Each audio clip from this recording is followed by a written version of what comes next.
نحمده ونصلي ونسلم على رسوله النبي الكريم الرؤوف الرحيم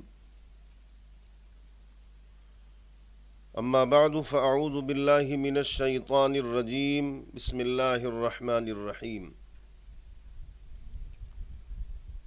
قال الله تبارك وتعالى فيما ورد سورة التوبة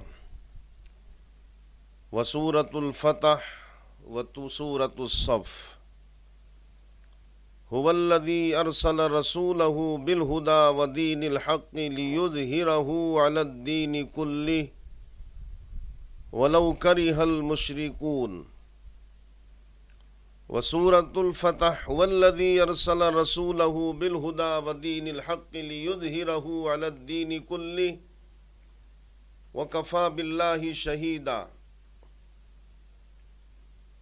وسورة الصف هو الذي أرسل رسوله بالهدى ودين الحق ليظهره على الدين كله ولو كره المشركون صدق الله العظيم إن الله وملائكته يصلون على النبي يا أيها الذين آمنوا صلوا عليه وسلموا تسليما اللهم صل على سيدنا ونبينا ومولانا محمد وعلى آل سيدنا ومولانا محمد وبارک وسلم صلاۃ وسلاما علیک یا رسول اللہ۔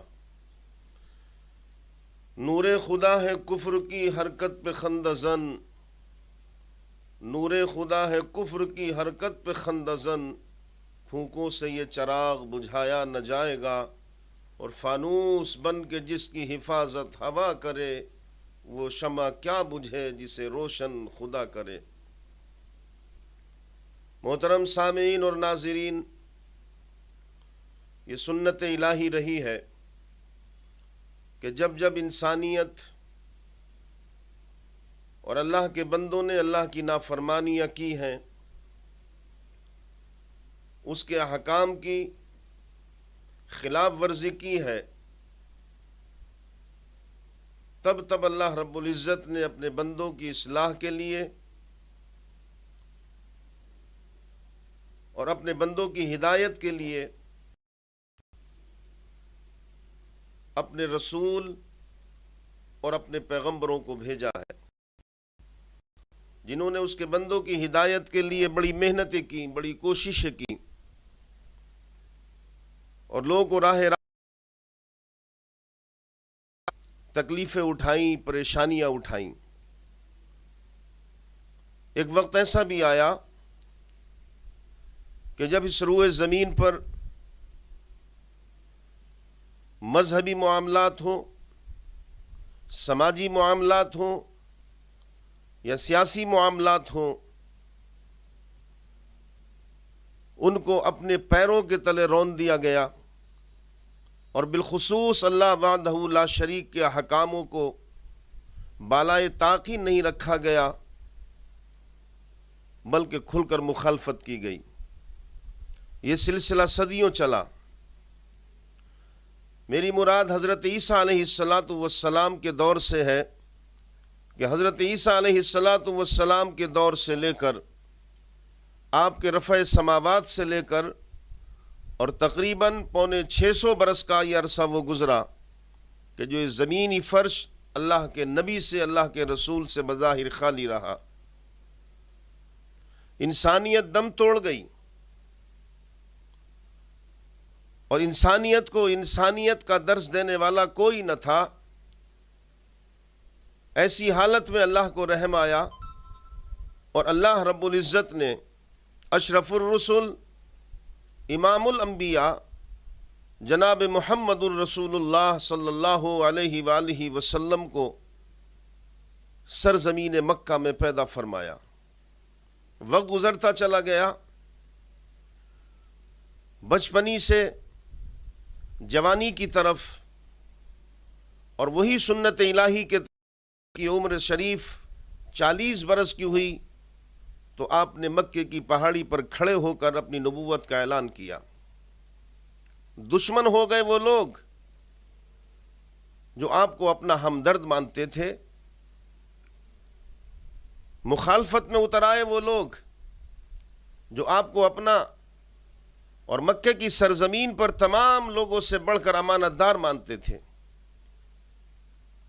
ہاتھوں میں بغاوت کے جھنڈے بلند کر لیے ان لوگوں نے، الزامات کے پتھر مارے ان لوگوں نے کہ جنہوں نے آقا علیہ الصلاۃ والسلام کو صادق کا خطاب دیا تھا. بہت تکلیفیں اٹھائیں. وقت گزرتا رہا، اعلان نبوت کا سال گزرا، 2 سال گزرے، 3 سال گزرے، 4 سال گزرے. ان 4 برسوں میں ایک طرف وحی الہی مسلسل نازل ہو رہی تھی قرآن کی شکل میں، اور دوسری طرف تبلیغ دین کا کام جاری و ساری تھا. چند افراد جن کو انگلیوں پر گنا جا سکتا ہے وہ صاحب ایمان ہوئے، اپنے دین کو چھپا رہے تھے اس لیے کہ حکم تھا، اور اگر معلوم ہوتا تھا تو مکے کے وہ لوگ جو عمرہ لوگ تھے وہ ظلم کیا کرتے. 6 سال بھی گزر گیا، اور یہ 6واں سال وہ آیا تھا کہ مسلمان تھے ان کے اوپر بڑے ظلم کیے گئے، جنہوں نے حضور صلی اللہ علیہ وسلم کے حکم کے مطابق ہجرت کی، جس کو ہجرت حبشہ اور پہلی ہجرت کہا جاتا ہے. لیکن مشن رکا نہیں، اس لیے کہ نبی اور پیغمبر اپنے مشن کو پیچھے نہیں ہٹاتا ہے. تبلیغ دین جاری اور ساری ہے، یہاں تک کہ اعلان نبوت کا جب 7واں سال آیا اور مکے کی گلیوں میں 10-20 دروازوں کو چھوڑ کر جب ایک دروازے پر کلمہ پڑھنے والا ملنے لگا تو پھر اہل مکہ نے ایک پلان بنایا مسلمانوں کے خلاف، تحریک اسلام کے خلاف اور بانی اسلام کے خلاف، اور طے یہ پایا کہ اب اہل مکہ مل کر اس بات پر فیصلہ لیں اور منادی کرا دی جائے، مکے کی گلیوں میں ڈھول پٹوایا جائے اور ببانگ دہل اعلان کرایا جائے کہ کوئی شخص محمد عربی یا ان کے کلمہ پڑھنے والوں سے اگر کوئی بات چیت بھی رکھے گا، ان سے مصافحہ بھی اگر کرے گا، ہاتھ بھی کوئی ملائے گا، تو اہل مکہ اس کی کھل کے مخالفت کریں گے. اعلان ہو گیا اور سوشل بائیکاٹ کر دیا گیا، لینا دینا ختم کر دیا گیا. اگر مصطفیٰ کے کلمہ پڑھنے والوں میں اگر دودھ پیتا بچہ بھی ہوگا اور اگر دوا کی گولی کے لیے تڑپے گا تو پھر اسے دوا کی گولی نہیں دی جائے گی. اگر وہ پیاس کے لیے تڑپے گا تو ایک قطرہ پانی نہیں دیا جائے گا.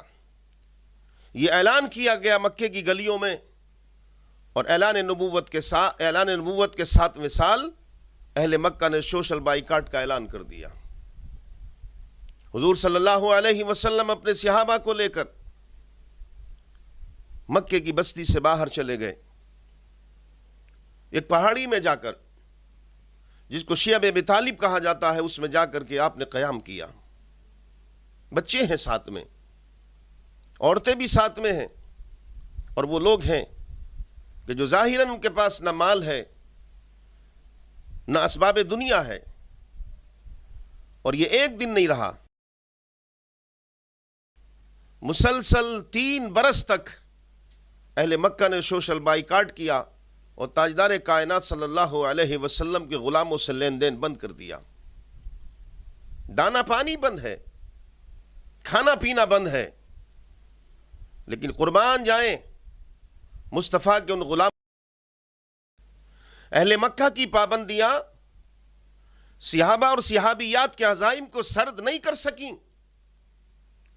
اہل مکہ کی یہ پابندیاں اسلام کی تحریک میں روڑا نہیں بن سکیں، بلکہ حال یہ ہے کہ رحمت عالم جب نظر مبارک اٹھا کر دیکھتے ہیں تو ماں ہو باپ ہو وہ ایک ہی بات کہتا ہے، یا رسول اللہ ہم سب کچھ قربان کر سکتے ہیں لیکن آپ کا دامن نہیں چھوڑ سکتے. 3 برس مسلسل گزرے، اور 3 برس گزرنے کے بعد جب اعلان نبوت کا 10واں سال آیا تو اہل مکہ نے جو یہ جابرانہ اور ظالمانہ پابندیاں عائد کی تھیں، یہ پابندیاں ختم ہو گئیں۔ اس معاہدے کو جو کعبے کی دیوار پر لٹکایا گیا تھا، دیمک نے کھا لیا۔ الغرض اعلان نبوت کے 10ویں سال 3 برس مسلسل شعب ابی طالب میں رہ کر حضور صلی اللہ علیہ وسلم اپنے غلاموں کو لے کر کے باہر آئے۔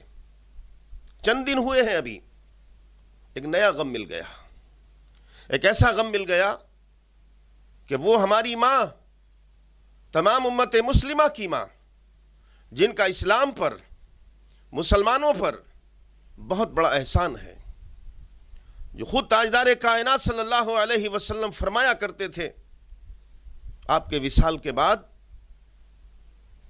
کہ دین اسلام کو جتنا فائدہ اور دین اسلام کی جتنی مدد حضرت خدیجہ نے کی ہے، اتنی کسی نے نہیں کی ہے۔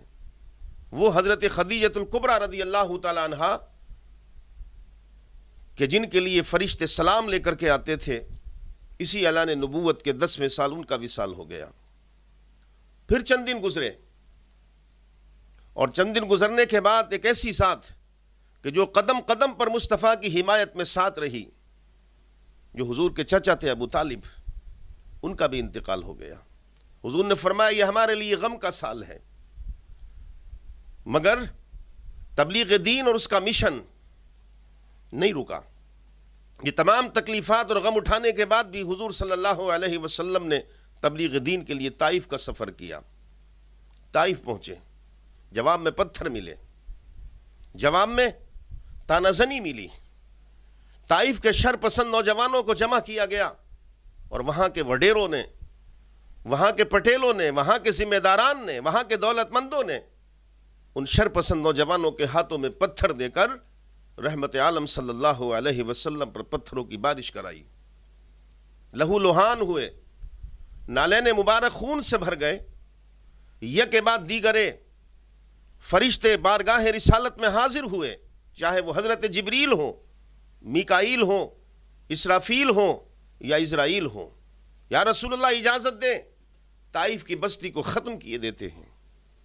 جب حضرت لوط علیہ السلام کی نافرمانی کی بنیاد پر بستی تباہ ہو سکتی ہے، جب حضرت صالح علیہ السلام کی نافرمانی پر بستی کو ہلاک کیا جا سکتا ہے، تو میرے آقا آپ کو تکلیف پہنچانے والوں کو یہ حق نہیں بنتا کہ اس زمین پر زندہ رہیں۔ وہ حکم دے پتھروں کو، پہاڑوں کو ملائے دیتے ہیں، لیکن آقا علیہ السلام نے آسمان کی طرف نظر کی اور عرض کی، مولا جانتا ہے تو، عالم الغیب والشہادہ ہے، اے میرے پروردگار تو جانتا ہے، اور مجھے اس بات کا یقین ہے کہ یہ طائف کے نوجوان جو بھی تیرے رسول کو پہچان نہیں رہے ہیں، تیرے محبوب کو نہیں پہچان رہے ہیں، لیکن مجھے امید قوی ہے تیری ذات سے، یہ میرا خون رائے گا نہیں جائے گا، میرے اوپر برسنے والے پتھر بیکار نہیں جائیں گے۔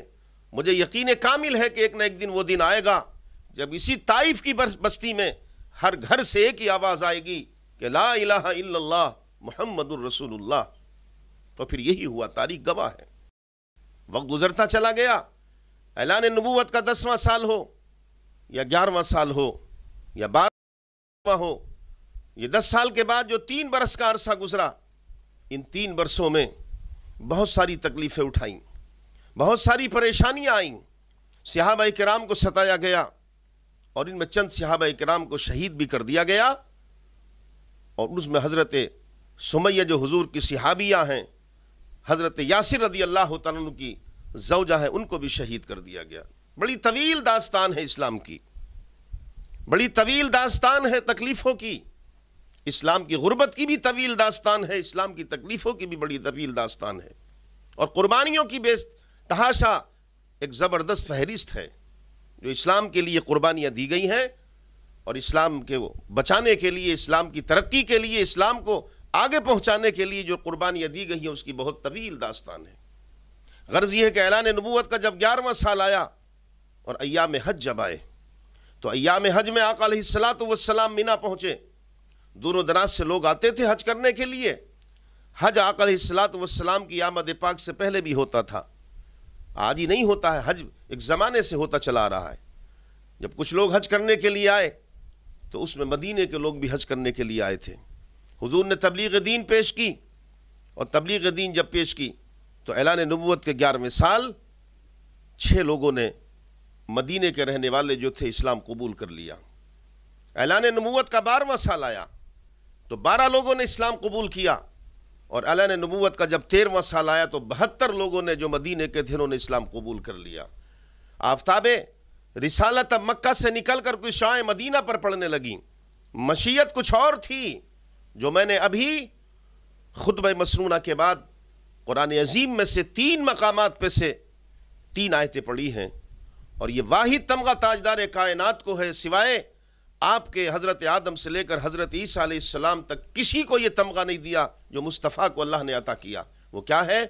سورہ توبہ پارہ نمبر 10 آیت نمبر 33 اللہ فرماتا ہے هو الذی ارسل رسولہ بالہدی ودین الحق لیظہرہ علی الدین کلہ ولو کرہ المشرکون. میرے محبوب کہہ دیں ان سے جو اسلام کو مٹانا چاہتے ہیں، کہہ دیں ان سے جو آپ کے اوپر پتھر، کہہ دیں ان سے جو آپ کے مشن کو روکنے کا ناپاک ارادہ بناتے ہیں کہ اللہ نے فیصلہ کیا ہے. وہی اللہ ہے کہ جس نے اپنے حبیب کو سچا دین اور ہدایت کے ساتھ بھیجا ہے. اور بھیجنے کا ریزن کیا ہے؟ مقصد کیا ہے؟ مقصد صرف ایک ہی ہے، اور وہ مقصد یہ ہے علی الدین کلہ، کہ تمام ادیان پر، تمام مذاہب پر، تمام دینوں پر دین اسلام کو غالب کرے، بھلے ہی مشرکوں کو اس بات پر برا لگے. سورہ فتح میں اس سے آگے کی بات کہی، هو الذی ارسل رسولہ بالہدی ودین الحق لیظہرہ علی الدین کلہ ولو کری وکفی باللہ شہیدا.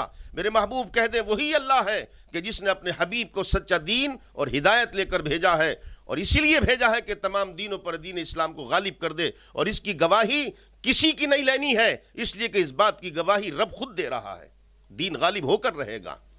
پھر سورہ صف میں ہو بہو وہی سورہ توبہ کی آیت اور سورہ صف کی آیت نمبر 9 ہے، هو الذی ارسل رسولہ بالہدی ودین الحق لیظہرہ علی الدین کلہ ولو کرہ المشرکون. یہ 3 مقامات پر اللہ نے فرمایا. الغرض اعلان نبوت کا جب 13واں سال آیا ہے، اور جب مدینے میں پیغام رسالت پہنچ گیا، مدینے میں پتہ چل گیا نبی آخر الزماں آ گئے اور مصطفیٰ کے غلام وہاں تیار ہو گئے، تو پھر اہل مکہ کو تشویش ہوئی.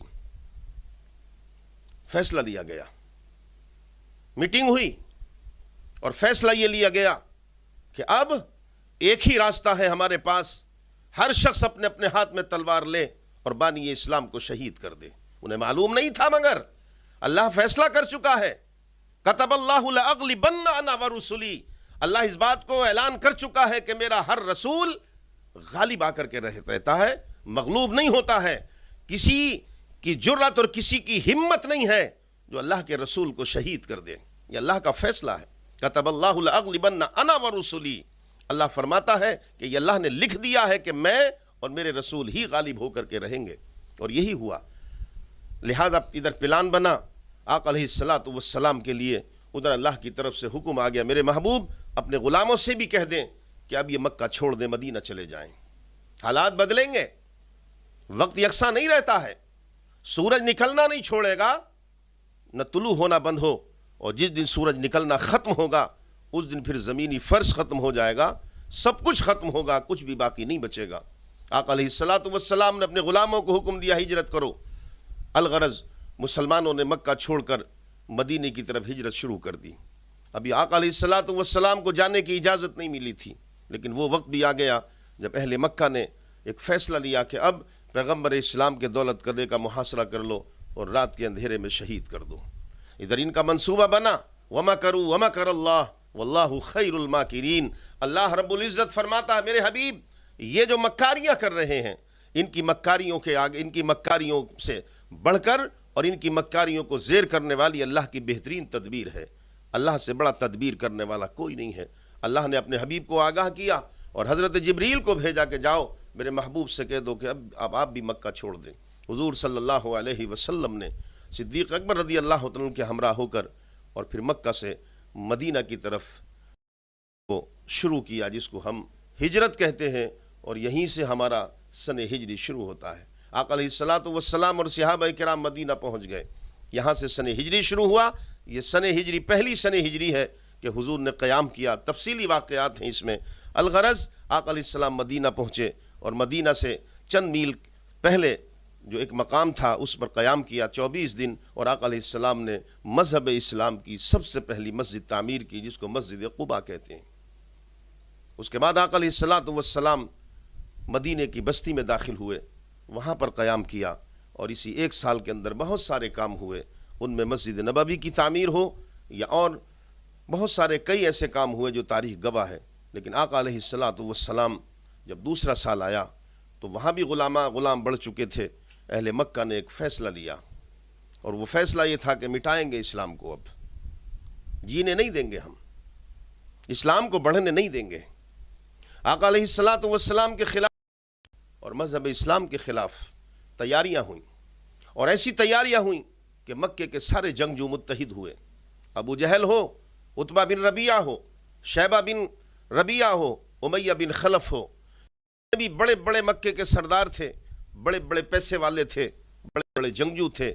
یہ سب متحد ہو کر ہاتھوں میں اسلحے لے کر، سواریاں لے کر، اور مدینہ کی طرف نکلتے ہیں 2 ہجری میں، اور اعلان کرتے ہیں کہ ہم اب تب لوٹیں گے جب بانی اسلام کو اور بانی اسلام کے غلاموں کو اور مسلمانوں کو ختم نہ کر دیں.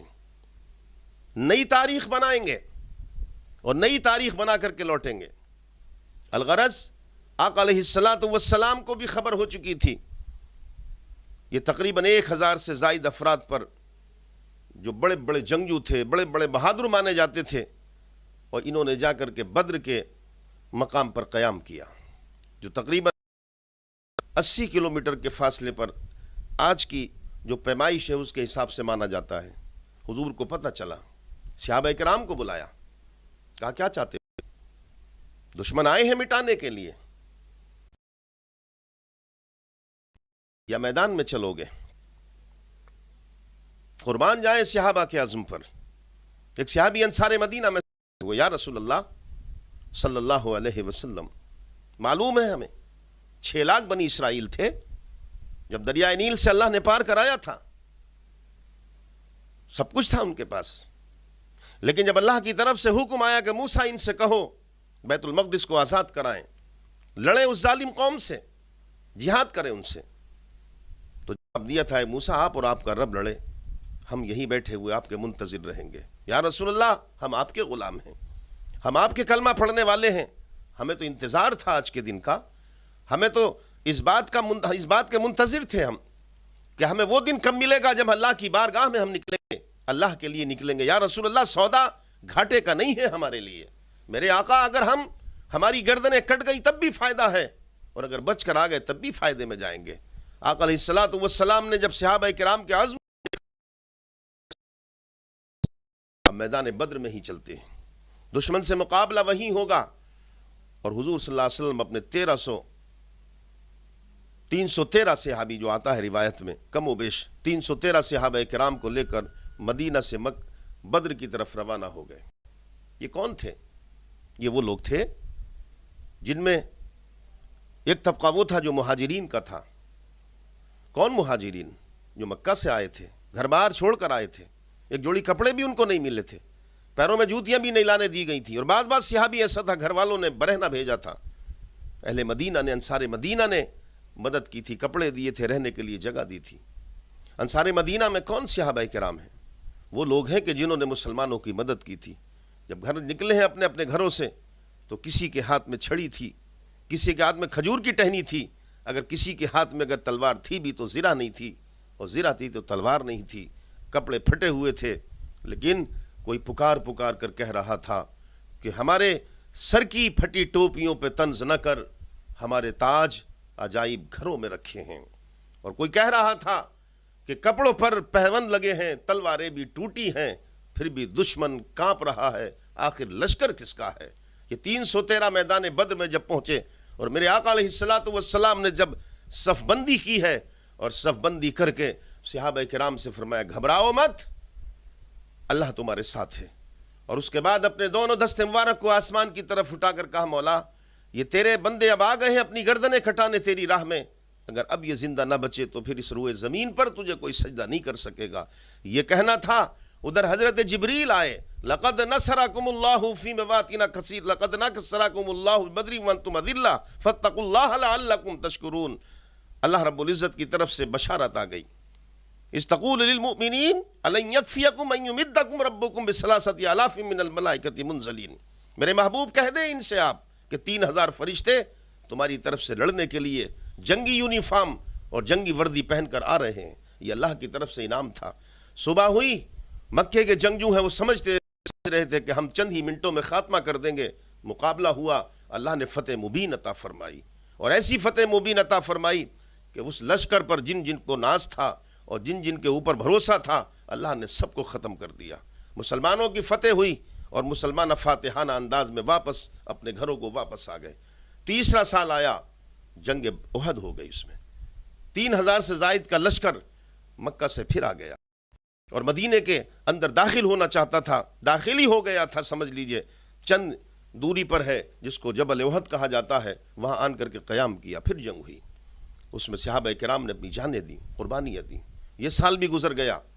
چوتھا سال آیا، اس میں بھی بہت سارے واقعات ہوئے. پانچواں سال آیا، اور جب چھٹا سال آیا تو آقا علیہ الصلوۃ والسلام نے صحابہ کرام سے فرمایا چلو ہم نے خواب دیکھا ہے، اللہ کے گھر کا طواف کر کے آئیں گے، عمرہ کر کے آئیں گے. 6 برس ہو گئے تھے مکہ چھوڑے ہوئے، اور 1450 صحابہ کو لے کر آقا علیہ الصلوۃ والسلام مدینہ سے مکہ کی طرف روانہ ہوئے. ادھر مکے والوں کو پتہ چل گیا تھا، لیکن کہہ دیا کہ ہم آنے نہیں دیں گے. مقام حدیبیہ وہاں حضور نے قیام کیا، مذاکرات شروع ہوئی.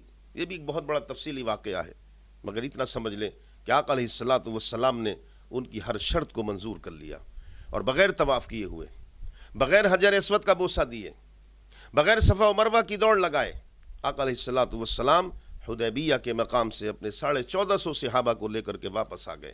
صحابہ مایوس تھے، غمزدہ تھے، اپنی اپنی سواریوں پر تھے.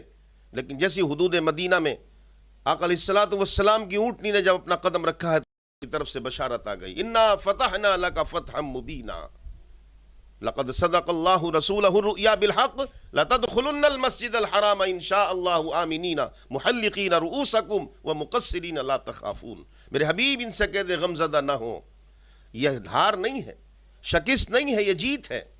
اور وہ جیت کیسی ہوئی کہ پھر اعلان نبوت ہجرت کا جب 7واں سال آیا تو ایک جنگ ہوئی جس کو جنگ خیبر کہا جاتا ہے.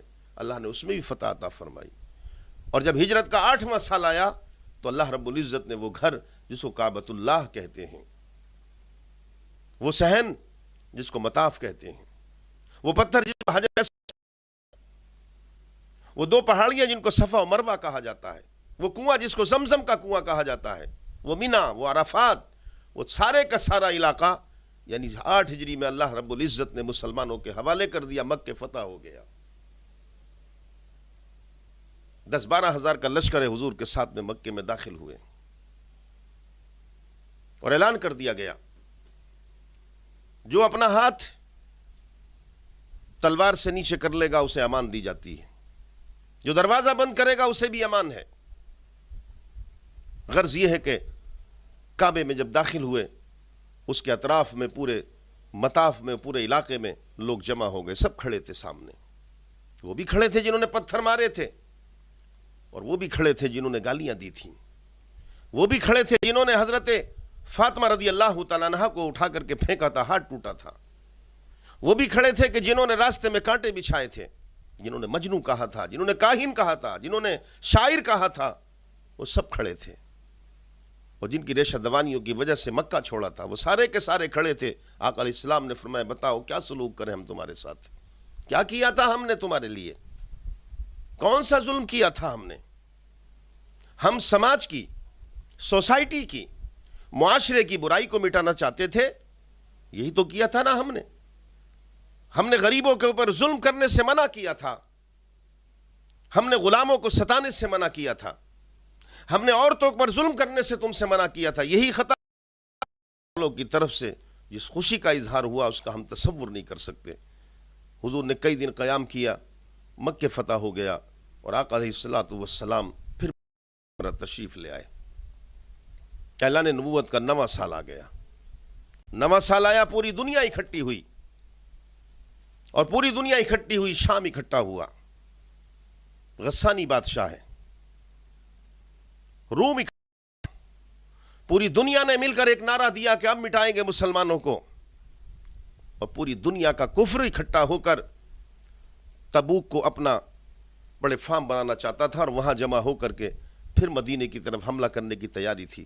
میرے آقا کو پتہ، آقا علیہ السلام نے صحابہ کو بلایا، فرمایا چلو فیصلہ کن ہے، تمہارے اوپر آج کے بعد یہ حملہ نہیں کر سکتے۔ آقا علیہ السلام نے صحابہ کو بلا کر اور اپنے صحابہ کا لشکر لے کر روانہ ہو گئے۔ اس کو جیش اسرا بھی کہا جاتا ہے۔ بڑی غربت کا عالم مسلمانوں پر۔ آقا علیہ السلام تبوک پہ پہنچے، 24 دن رہے، لیکن کوئی مائی کلال نہیں آیا جو مصطفیٰ کے غلاموں سے مقابلہ کرتا۔ حضور واپس آ گئے۔ اسی سال حج فرض ہو گیا۔ صدیق اکبر رضی اللہ تعالیٰ عنہ کو امیر حج بنا کر صحابہ کرام کو حج کرنے بھیج دیا۔ اعلان نبوت کا 10واں سال آیا، اور جب 10واں سال آیا ہے تو آقا علیہ السلام نے جب حج کے ایام شروع ہونے والے تھے، آقا علیہ السلام نے فرمایا چلو کون ہے جو حج کرے گا، اب ہم حج کرنے چلتے ہیں۔ یہ اعلان سن کر صحابہ کرام کی خوشی کا عالم، صحابہ کرام کے اندر جو جوش تھا اس کا بھی ہم تصور و اندازہ نہیں لگا سکتے۔ صحابہ کرام جمع ہوئے۔ آج کی تاریخ میں صحابہ کرام کی تعداد 1.25 لاکھ کے قریب ہو چکی ہے، چاہے وہ مکہ کے ہوں، مدینہ کے ہوں، اور جگہوں کے ہوں۔ حضور صلی اللہ علیہ وسلم 10 ہجری میں حج کرنے کے لیے مدینہ سے مکہ کی طرف روانہ ہو گئے۔ مکہ پہنچ گئے حضور، مجمع ہے، طواف کیا، صفا و مروہ کی دوڑ لگائی، زمزم کو نوش فرمایا، مدینے کی گلیوں سے نکل کر مکہ پہنچے ہیں۔ آج ایک خوشی کا ماحول ہے، ہر گلی سے، ہر راستے سے خوشگواری کی بو آ رہی ہے۔ آقا علیہ السلام نے 8 تاریخ کو اس کے بعد پھر مکہ سے مینا کی طرف آئے۔ صحابہ کرام سارے جمع ہیں، رات مینا میں گزاری، اور 9 تاریخ جب ذی الحجہ کی آتی ہے تو آقا علیہ السلام نے فرمایا چلو میدان عرفات چلو، جو حج کا سب سے بڑا دن اور سب سے بڑا رکن مانا جاتا ہے۔ 1.25 لاکھ صحابہ کو لے کر میرے آقا میدان عرفات میں پہنچ گئے۔ 9 ذی الحجہ ہے، دن جمعہ کا ہے، میدان عرفات ہے۔ امیر حج کائنات دو عالم جناب محمد الرسول اللہ صلی اللہ علیہ وسلم ہیں۔ آقا علیہ السلام نے جب صحابہ کرام کو جمع کیا، اس کو ہم حجۃ الوداع کے نام سے بھی جانتے ہیں، اور اسی کو حج اکبری بھی کہا جاتا ہے۔ آقا علیہ السلام نے صحابہ کو خطبہ دیا، جو آج بھی خطبہ دیا جاتا ہے۔ ماں باپ سے زیادہ شفقت کرنے والا، ماں باپ سے زیادہ مہربانی کرنے والا پایا آپ کو۔ پھر سوال کیا میرے آقا نے، بتاؤ اللہ نے جو حکام، جو ذمہ داریاں ہمارے کاندھوں پر جو سونپی تھی، جو ہمیں ذمہ داری دی تھی، وہ احکام ہم نے تم تک پہنچائے یا نہیں پہنچائے؟ سب نے کہا یا رسول اللہ، آپ نے ہر حکم اللہ کا ہم تک پہنچا دیا۔ جب سب سے یہ عہد لیا تو آقا علیہ السلام نے اپنی انگشت مبارک آسمان کی طرف اٹھائی اور عرض کی مولا اللہم اشہد، اللہم اشہد، 3 بار حضور نے اپنی زبان مبارک سے فرما کر عرض کی مولا تو گواہ رہے، یہ تیرے بندے گواہی دے رہے ہیں کہ میں نے تیرے احکام ان تک پہنچا دیے۔ اس کے بعد آقا علیہ السلام نے عالم انسانیت کو جو اسلامک ورلڈ آرڈر دیا، جو 23 سالہ جد و جہد کا جو امنی والا قانون اور نظام عطا کیا، جو برائی کے خلاف، جو سماج کی برائی کو ختم کرنے کے لیے اور خود لوگوں کو پاک کرنے کے لیے جو جہاد کیا۔ یہ لفظ جہاد بدقسمتی سے سازش ہے ان لوگوں کی جو مسلمانوں کے ازلی دشمن ہیں، جو اسلام کے دشمن ہیں۔ ہاں جہاد ہے، اور بغیر جہاد کے زندگی ادھوری ہے۔ کوئی شخص بھی بغیر جہاد کے زندہ نہیں رہ سکتا۔ وہ جہاد کیا ہے؟ آقا علیہ السلام نے فرمایا 2 قسم کے جہاد ہیں، ایک جہاد اکبر ہے، ایک جہاد اصغر ہے۔ جہاد اکبر اسے کہا جاتا ہے جو سب سے بڑا جہاد ہے۔ تمہارے اندر جتنی برائیاں ہیں، جھوٹ کی ہوں، مکر کی ہوں، فریب کی ہوں، دجل کی ہوں، دھوکہ دھڑی کی ہوں، نشے خوری کی ہوں، عیاشی کی ہوں، جس برائی میں مبتلا ہو اس برائی کو ختم کرو۔ بھلے ہی تمہیں بھوکا رہنا پڑے، بھلے ہی تمہیں پیاسا رہنا پڑے، اس برائی کا خاتمہ کرنا اور اس برائی کو جڑ سے اکھاڑ کر پھینکنا، یہ جہاد اکبر ہے۔ دوسرا جہاد جہاد اصغر ہے، اور وہ جہاد کون سا ہے؟ جو سماج کے اندر برائیاں ہیں، جو معاشرے کے اندر برائیاں ہیں۔ اگر ظالم ظلم کرتے ہیں ان کے ظلم کو روکو، نجات دلاؤ، غریبوں کی مدد کرو، کوئی بیمار ہے اس کا خیال رکھو، کوئی بیوہ ہے اس کی خبرگیری کرو، یتیم بچوں کی خبرگیری کرو۔ معاشرے کے اندر کوئی اگر ظلم کرتا ہے، کسی کے مال پر ڈاکہ ڈالتا ہے، کسی کی عزت پر حملہ کرتا ہے، تو پھر نکلو میدان میں، جہاد کرو اس شخص سے، اور تو اس جہاد میں بھلے ہی تمہیں اپنی جان گنوانا پڑے۔ اور اس جہاد کا نام جہاد اصغر رکھا تاکہ اللہ کے بندوں کو انصاف مل سکے۔ یہ ہے وہ جہاد، اور دونوں جہاد کیے میرے آقا علیہ الصلوۃ والسلام نے۔ وہ مکے کے لوگ کہ جن کا کام صرف یہ تھا دن بھر لوگوں کی برائی کرنا، قتل و غارت گری کرنا، جن کا کام صرف یہ تھا کہ ہاتھ میں لاٹھی لے کر بکریوں کو ادھر سے ادھر لے جانا، میرے آقا نے ان کے دلوں کو، ان کے نفسوں کو کیسا پاک کیا، ان کو عالم انسانیت کا امام بنایا۔ یہ ہے جہاد۔ یہ ہے وہ جہاد کہ جب برائی کا روکنے کا معاملہ آیا، سماج سے برائی کو اکھاڑ کر پھینکنے کا معاملہ آیا، تو پھر جانیں دے کر کے بھی اس برائی کو ختم کیا، اور ایسی برائی ختم کر دی کہ وہ ماں اور بہن جو دن کے 12 بجے مکے کی کسی گلی میں نہیں نکل سکتی تھی، مدینے کے دروازے پر کھڑی نہیں ہو سکتی تھی، آن کر یہ 23 سالہ جد و جہد کی وہ تبلیغ تھی، وہ جد و جہد تھی کہ رات کے 12 بجے بھی کوئی بہن بیٹی اگر راستے پر جا رہی ہے تو کوئی اس کے جسم کو، تو بہت دور کی بات ہے، کوئی اس نے دوپٹے کو بھی چھونے والا نہیں ملتا تھا۔ یہ وہ کیا، اور عالم انسانیت کو کیا دیا۔ الغرض آقا علیہ السلام نے خطبہ جاری ہے حضور کا، سب سے پہلا دیا امن کا پیغام، شانتی کا پیغام، پیس کا پیغام۔ وہ کیا پیغام ہے ذرا غور کریں۔ آقا علیہ السلام نے صحابہ سے پوچھا بتاؤ کون سا دن ہے آج؟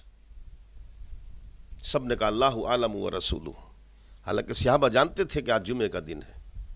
حضور نے فرمایا کون سا مہینہ ہے؟ کہ صحابہ نہیں جانتے تھے کہ ذی الحجہ کا مہینہ ہے، حج کون سے مہینے میں ہوتا ہے، لیکن جواب ایک ہی تھا اللہ عالم و رسول، اللہ اس کا رسول بہتر جانتے ہیں۔ فرمایا کون سا شہر ہے؟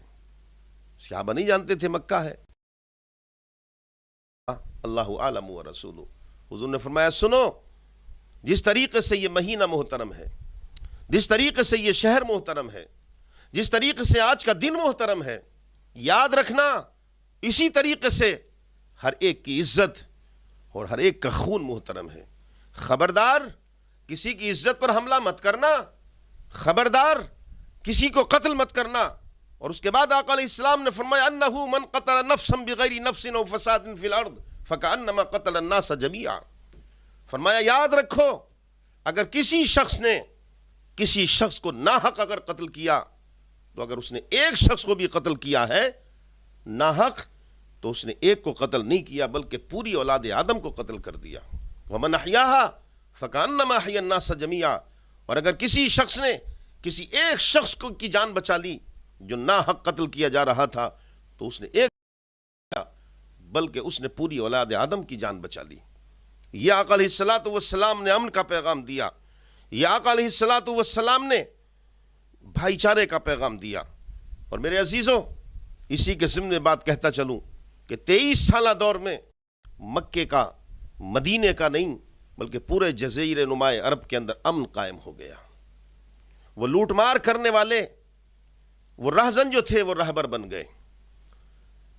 اس 23 سالہ دور کے اندر پورا نظام بدل گیا، اور اس نظام کو بدلنے کے لیے، اس نظام کو بدلنے کے لیے، برائی کو ختم کرنے کے لیے، جانتے ہیں آپ کتنی جانیں گئی ہوں گی؟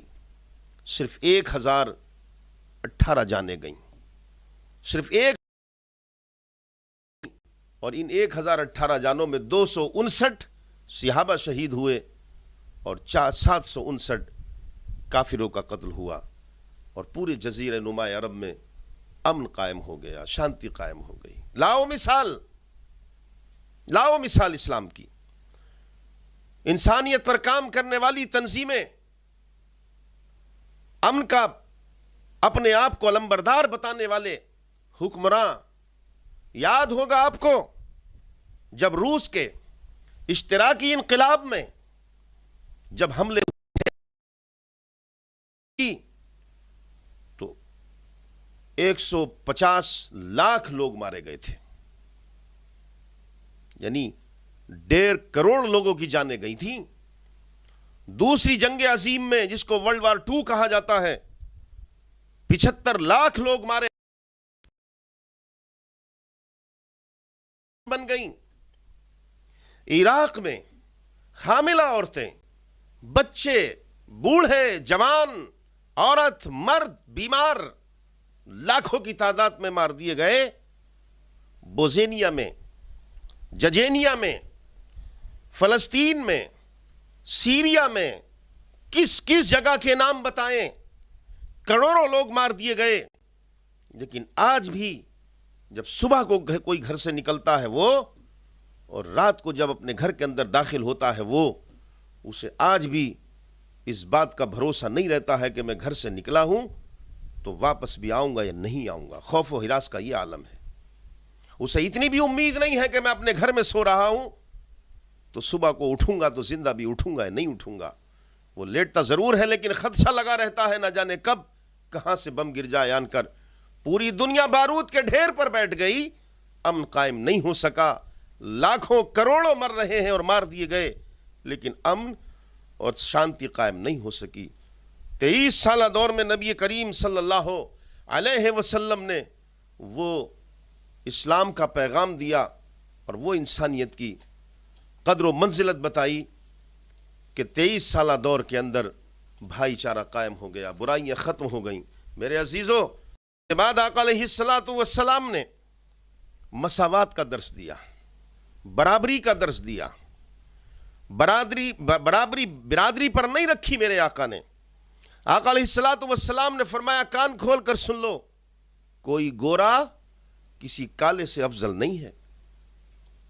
آقا علیہ السلام نے فرمایا، سنو، کوئی عربی کسی عجمی سے افضل نہیں ہو سکتا، کوئی دولت مند کسی غریب سے بہتر نہیں، کوئی حاکم، کوئی مالک اپنے غلام سے بہتر نہیں۔ آقا علیہ السلام نے فرمایا، تمہاری بہتری، تمہاری فضیلت نہ تمہارے خاندان کی بنیاد پر ہے، تمہاری فضیلت اور تمہاری بہتری نہ تمہاری قوم کی بنیاد پر ہے، نہ تمہارے مال کی بنیاد پر ہے، نہ تمہارے علاقے کی بنیاد پر ہوگی، نہ تمہارے ملک کی بنیاد پر ہوگی، بلکہ آقا علیہ السلام نے قرآن عظیم کی آیت پڑھی سورہ حجرات کی، یا ایھا الناس انا خلقناکم من ذکر و انثی، اے لوگو، تمہارا رب وہ ہے کہ جس نے تمہیں پیدا کیا ایک مرد سے اور ایک عورت سے۔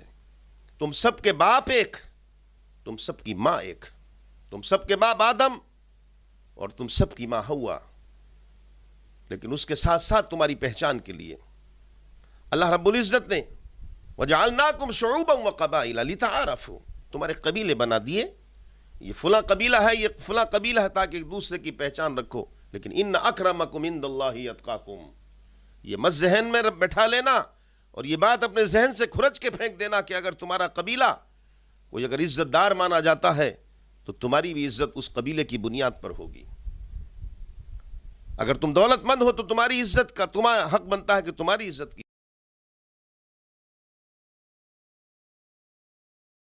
دنیا کے اندر بھلے ہی اپنے نعرے لگوا لو، لیکن اللہ کی بارگاہ میں عزت اس کی ہوگی جو سب سے زیادہ پرہیزگار اور تقوی دار ہوگا۔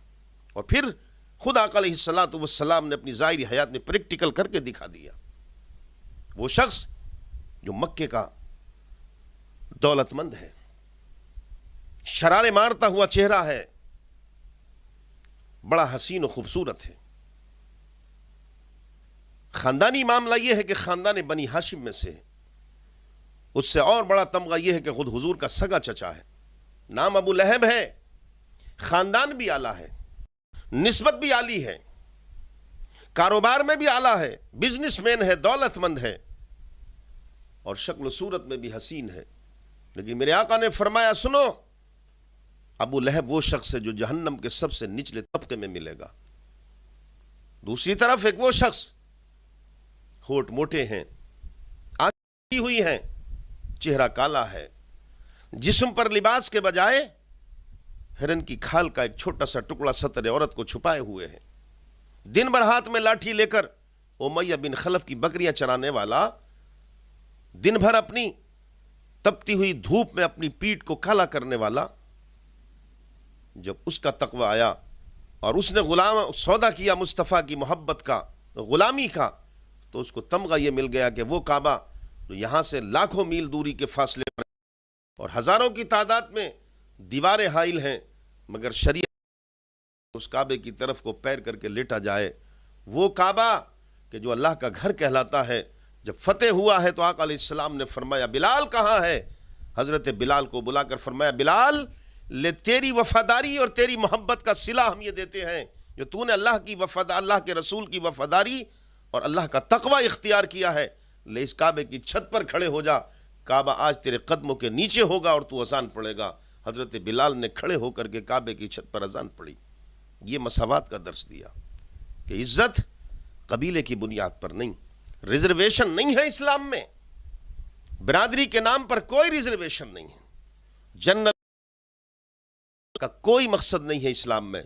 اسلام میں ہر وہ چیز جو اللہ کی طرف سے عزت کی، اللہ کی طرف سے شہرت کی، اور بالخصوص آخرت کی زندگی میں جو اس کو عزت اور شہرت اور جو تمغات ملنا چاہیے، وہ اس کے تقوی کی بنیاد پر رکھے ہیں، اس کی نیکی کی بنیاد پر رکھے ہیں۔ اور اس کے بعد آقا علیہ السلام نے پھر پڑوسیوں کے حقوق بتائے۔ یہ ہے اسلام۔ آقا علیہ السلام نے فرمایا میرے غلاموں یاد رکھنا یہ بات، جب کھانا کھانے بیٹھو تو اپنے پڑوسی سے پوچھ لینا کہ تو نے کھانا کھایا ہے یا کھانا نہیں کھایا ہے۔ اگر تمہارے پڑوس میں رہنے والا کوئی بھی ہو، تمہارا مسلمان ہو یا غیر مسلم بھی ہو، تو پھر یاد رکھنا اگر وہ بھوکا ہے تو تمہارے لیے یہ اجازت نہیں ہے، پہلے اس کا پیٹ بھراؤ پھر تم پیٹ بھرو۔ یہ ہے اسلامی۔ ہاں یہ بات کہنا پڑے گی، اتحاد چاہیے، محبت چاہیے جو اسلام نے دی ہے۔ مسلمان اپنے مذہب پر قائم رہ کر انسانیت کا کام کرے، یہ حکم دیا گیا ہے۔ یہ نہیں کہا کہ تمہارے پڑوس میں مسلمان ہو تو اسے کھانا کھلاؤ، بلکہ یہ کہا گیا تمہارے پڑوس میں جو بھی ہو، جو بھی رہتا ہو، اگر تم نے کھانا کھا لیا ہے اور وہ بھوکا ہے تو تمہارے لیے یہ اچھی بات نہیں ہے، پہلے اس کا پیٹ بھراؤ پھر کھانا کھاؤ۔ ہاں یہ بھی حقیقت ہے، اور اسلام 1400 سال پہلے اعلان کر چکا ہے۔ قرآن کہتا ہے، آج بھی قرآن کہتا ہے دیکھو تمہارا نکاح کسی مشرک سے نہیں ہو سکتا۔ اگر تم مرد ہو، مسلمان بنو گے، بغاوت کرو گے اللہ کے حکم کی، خلاف ورزی کرو گے اللہ کے حکم سے، لیکن یاد رکھنا اللہ کی حدودوں کو توڑو گے، لیکن دوسری طرف حکم یہ دیا گیا کہ اگر تمہارے پڑوس میں کوئی غیر مسلم رہتا ہے، اس کے پیٹ میں اگر درد ہے اور تمہیں پتہ چل جائے تو فوراً اس کی خبرگیری کرو۔ اس کے پاس پیسے نہیں ہیں اگر، اور تمہارے پاس پیسے ہیں تو اس کے اپنے پیسوں سے دوا لا کر کے دو، اسے اسپتال لے کر کے جاؤ، اور یہاں تک کہ اگر اسے خون کی ضرورت پڑ جائے تو اپنے جسم کا خون نکلوا کر اسے دو اور اس کی جان بچاؤ۔ یہ ہے اسلام کا پیغام، اور یہ ہے آقا علیہ السلام کی تعلیم، اور یہ ہے وہ حجۃ الوداع کا خطبہ جو آقا علیہ السلام نے مسلمانوں کو دیا تھا اور عالم اسلام کے لیے ایک پیغام چھوڑا تھا۔ اس کے بعد آقا علیہ السلام نے فرمایا کہ تمہارے مسلمانوں کے بھی حقوق ہیں آپس میں۔ فرمایا ایک حق یہ ہے کہ جب تم ملاقات کرو تو سلام کرو، اور جسے سلام کیا ہے اس کی ذمہ داری ہے کہ وہ جواب دے۔ دوسرا حکم یہ ہے کہ اگر تمہارا بھائی تمہیں بلائے تو اس کے بلاوے پر پہنچو۔ تیسرا حکم یہ ہے کہ اگر تمہارا بھائی تم سے مشورہ لے تو اچھا مشورہ دو، اور چوتھا یہ ہے کہ اگر اس سے چھینک آئے تو یرحمک اللہ کہہ کر کے جواب دو، اور پانچواں یہ ہے کہ اگر وہ اس دنیا سے چلا جائے اس کی نماز جنازہ پڑھو۔ یہ اس کے حقوق میں سے ہے۔ یہاں تک یہ تو انسانوں کی بات ہے، مسلمانوں کی بات ہے۔ آقا علیہ السلام نے تو یاد رکھیں پیڑ اور پودوں کے حقوق بیان کیے۔ فرمایا خبردار رات کے اندھیرے میں کسی پیڑ کو کاٹنا مت، رات کے اندھیرے میں اس کی ٹہنی پکڑ کر کے جھولنا مت، ہلانا مت، ان کے آرام کا وقت ہوتا ہے۔ جانوروں کے حقوق آقا علیہ السلام نے فرمایا ان کی حیثیت سے زیادہ ان سے کام مت لیا کرو۔ دوپہر میں تپتی ہوئی زمین میں ان کو ہل میں مت جوتو، اور ان کے کھانے کا، ان کے پینے کا خیال رکھو۔ میرے عزیزوں، جو مذہب اسلام کسی جانور کی تکلیف کو برداشت نہ کرتا ہو، جو مذہب اسلام کسی جانور کو دھوپ میں چلنا گوارا نہ کرتا ہو، وہ مذہب اسلام کیسے گوارا کرے گا کہ کسی کی ناجائز طور پر ناحق طور پر کسی کی جان لی جائے؟ جو مذہب اسلام کسی کا ایک پیسہ ناجائز لینے کی اجازت نہ دیتا ہو، وہ مذہب اسلام لاکھوں کروڑوں کی بے ایمانیاں کرنے کی اجازت کیسے دے دے گا؟ جو مذہب اسلام مسلمانوں کو حکم دیتا ہو کہ تمہارے کردار سے، تمہارے اخلاق سے، تمہاری ہمدردیوں سے انسانیت کو فائدہ پہنچے، وہ مذہب اسلام کسی کو تکلیف پہنچانا، کسی کا مال غصب کرنا کیسے اجازت دے دے گا؟ بہرحال یہ وہ پیغام تھا، اور آقا علیہ الصلاۃ والسلام کی، جس سے میں نے کہا یہ 23 سالہ وہ محنت اور جد و جہد تھی کہ آج 9 ذی الحجہ کو میدان عرفات میں میرے آقا صلی اللہ علیہ وسلم اپنے غلاموں کو نصیحت کر رہے ہیں اور عالم انسانیت کے لیے اسلامک ورلڈ آرڈر دے رہے ہیں۔ اسی دوران حضرت جبریل آ گئے، اور آنے کے بعد اللہ رب العزت کی طرف سے آخری وحی آئی، قرآن عظیم کی سورہ مائدہ کی آیت الیوم اکملت لکم دینکم واتممت علیکم نعمتی وردیت لکم الاسلام دینا۔ میرے حبیب آج دین کو کامل کر دیا، آج دین کو مکمل کر دیا۔ اے میرے حبیب صلی اللہ علیہ وسلم، وہ تمام نعمتیں جو ہم نے آپ کے لیے اور آپ کی امت کے لیے عطا کی تھیں وہ ان کی تکمیل کر دی۔ اے حبیب اب دین کامل ہو گیا۔ اور پھر وہی آیت، اس کا صدور اور اس کی جو تفسیر ہے وہ ثابت ہو گئی کہ میرے حبیب ہم نے جو آپ کو بھیجا وہ مقصد یہی تھا کہ تمام دینوں پر دین اسلام مکہ معظمہ کے اندر حضرت آمنہ کی گود میں تشریف لائے تھے۔ آج 63 برس کے بعد سرزمین مدینۃ المنورہ میں یہاں سے ایک دوسرا باب خلافت اسلامیہ کا شروع ہوتا ہے۔ انشاءاللہ العزیز اس پر کل گفتگو کریں گے۔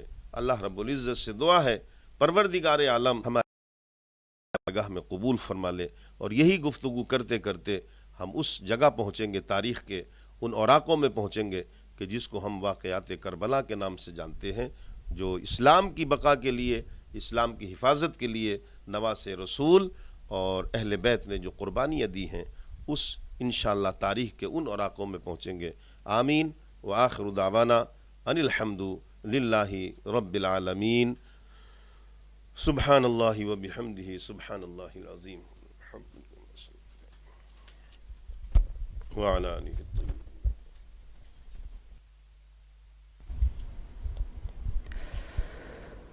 مصطفیٰ جان رحمت پہ لاکھوں سلام، شمع بز میں ہدایت پہ لاکھوں سلام، شہر یار ارم تاجدار حرم، شہر یار ارم تاجدار حرم، نوبہار شفاعت پہ لاکھوں سلام، مصطفیٰ جان رحمت کو سلام، جی سہانی گھڑی چمکا طیبہ کا چاند، جی سہانی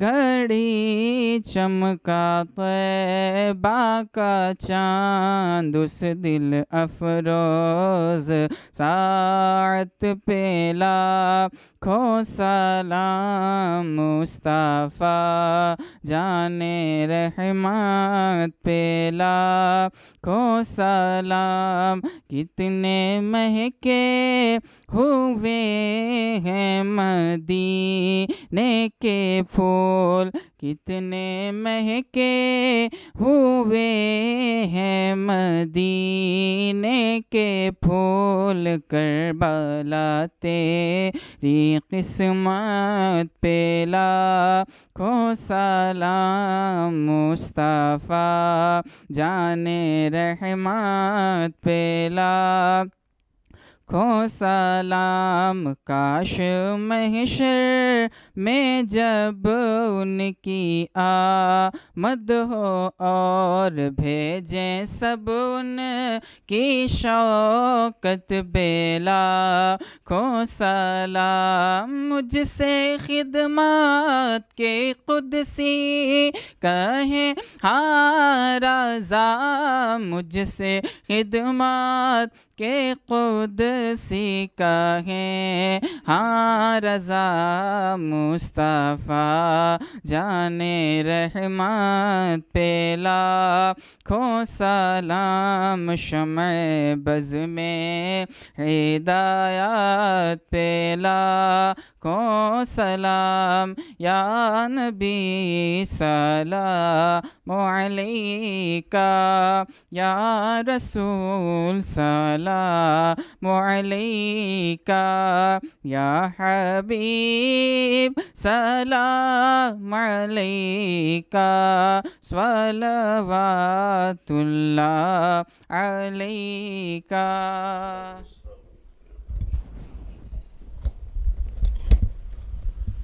اللهم صل على سيدنا ومولانا محمد وعلى آل سيدنا ومولانا محمد وبارك وسلم صلاة وسلاما عليك يا سيدي يا رسول اللہ۔